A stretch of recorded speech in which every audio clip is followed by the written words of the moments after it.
2024 ఎన్నికల పోలింగ్ అనంతరం ఈవీఎం మిషన్లను భద్రపరిచిన మహిళా యూనివర్సిటీ ప్రాంగణంలో చంద్రగిరి తెదేపా అభ్యర్థి పులివర్తి నానిపై దాడి చేసిన కేసులో చెవిరెడ్డి మోహిత్ రెడ్డిని 37వ నిందితుడిగా చేర్చిన పోలీసులు బెంగళూరు విమానాశ్రయం వద్ద అదుపులోకి తీసుకుని Tirupati SV university police station కి కొద్దిసేపటి క్రితం తీసుకొచ్చారు. సమాచారం అందుకున్న చెవిరెడ్డి భాస్కర్ రెడ్డి వైసీపీ నాయకులు భారీగా పోలీస్ స్టేషన్ వద్దకు చేరుకున్నారు. మోహిత్ రెడ్డి మీద కేసు పెట్టి భయపెట్టాలని చూశారు. లుకౌట్ నోటీసులు ఇచ్చి అరెస్టు చేయాల్సిన అవసరం ఏముందని ప్రశ్నించారు. మధ్యాహ్నం నుంచి రాత్రి వరకు అధికారుల సమక్షంలో ఉంటే అతనిపై ఎలా కేసు పెడతారని చంద్రబాబు ప్రభుత్వం వైఎస్ఆర్ కాంగ్రెస్ పార్టీ నేతలపై కక్ష సాధింపు చర్యలకు పాల్పడుతోందని తెలిపారు. 5 సంవత్సరాల చంద్రగిరి నియోజకవర్గంలో పార్టీలకు అతీతంగా, కులాలకు అతీతంగా, వర్గాలకు అతీతంగా అందరినీ నేను సమానంగా చూసుకున్నా. ఏ ఒక్క వ్యక్తికి చెడ్డ చేయలేదు, ఏ ఒక్క వ్యక్తి మీద కేసు పెట్టించలేదు, ఏ ఒక్క వ్యక్తిని ఇబ్బంది పెట్టలేదు. ప్రభుత్వం అందించే ప్రతి సంక్షేమ సహకారాన్ని ప్రతి ఒక్కరికి అందించాను. ఇది ప్రజలకు అందరికీ కూడా తెలుసు, అన్ని పార్టీలకు కూడా తెలుసు. ఈరోజు ఏమీ లేనటువంటి దాన్ని ఒక తప్పుడు కేసుతో అరెస్టులకు శ్రీకారం చుట్టారు. ఆ రోజు ఎన్నికల రోజు కూచువారిపల్లి అనే గ్రామంలో అనేక మంది పిల్లలను కొట్టడం జరిగింది, చెప్పులతో కొట్టడం జరిగింది, ఫోన్లు కట్టేసి కొట్టడం జరిగింది, వాళ్ళ మీద పాసు పోయడం జరిగింది, అనేక వెహికల్ దగ్ధం చేయడం జరిగింది, ఇల్లు కాల్చడం జరిగింది.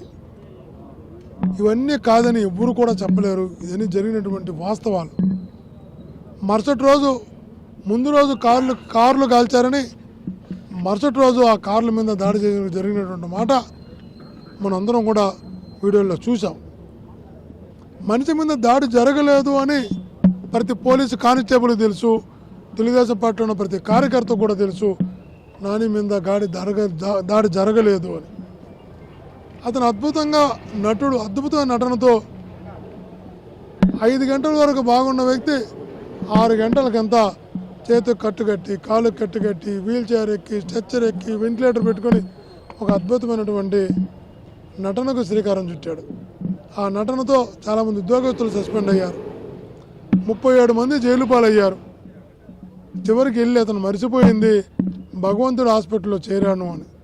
ఆ భగవంతుడు మొత్తం అన్ని అవయవాలకు తనకి కాలు నుంచి తల వరకు సిటీ స్కాన్ తీపిచ్చాడు తన హాస్పిటల్లో. స్పష్టంగా 6 రిపోర్ట్లు ఇచ్చారు, 6 సిటీ స్కాన్ రిపోర్ట్లు. చిన్న గాయం కూడా తనకు జరగలేదు అని. 37 మంది ఒక వ్యక్తి పైన దాడి జరిగితే చిన్న గాయం కూడా లేకుండా ఉండే పరిస్థితి ఎక్కడైనా మనం ఇంతవరకు చూసుంటామా అని అడుగుతున్నా. ఈరోజు మోహిత్ మధ్యాహ్నం 2 గంటల నుంచి రాత్రి 10 గంటల వరకు 9-10 వరకు సాక్షాత్తు జిల్లా ఫస్ట్ క్లాస్ మేజిస్ట్రేట్ కలెక్టర్ గారు, జాయింట్ కలెక్టర్ గారు, ఎన్నికల అధికారి సమక్షంలో స్ట్రాంగ్ రూమ్ దగ్గర ఉన్నాడు స్కూటనీలో.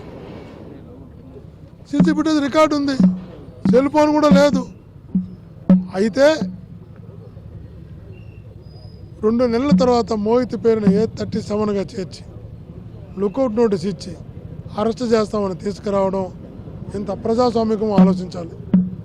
ఇది మంచి పద్ధతి కాదు. ఏది చెప్తున్నా, ఈరోజు మావాడు ఒకటి అంటున్నావు, నాన్న నేను కూడా ప్రజా పోరాటాలకు సిద్ధమవుతా, ఏమీ తెలియని నన్ను, ఏ సంబంధం లేని నన్ను, అతను అంకుల మీదే గొడవ జరగలేదు, అంకుల మీదే దాడి జరగలేదు.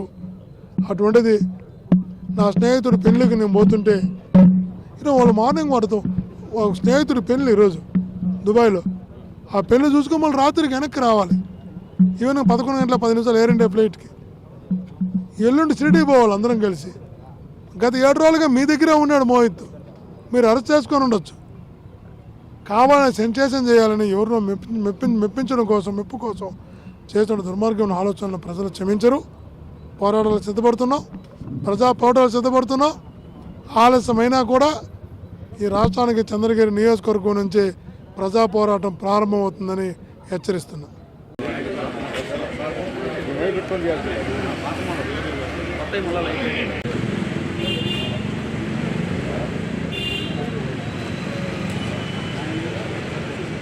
ఎందుకు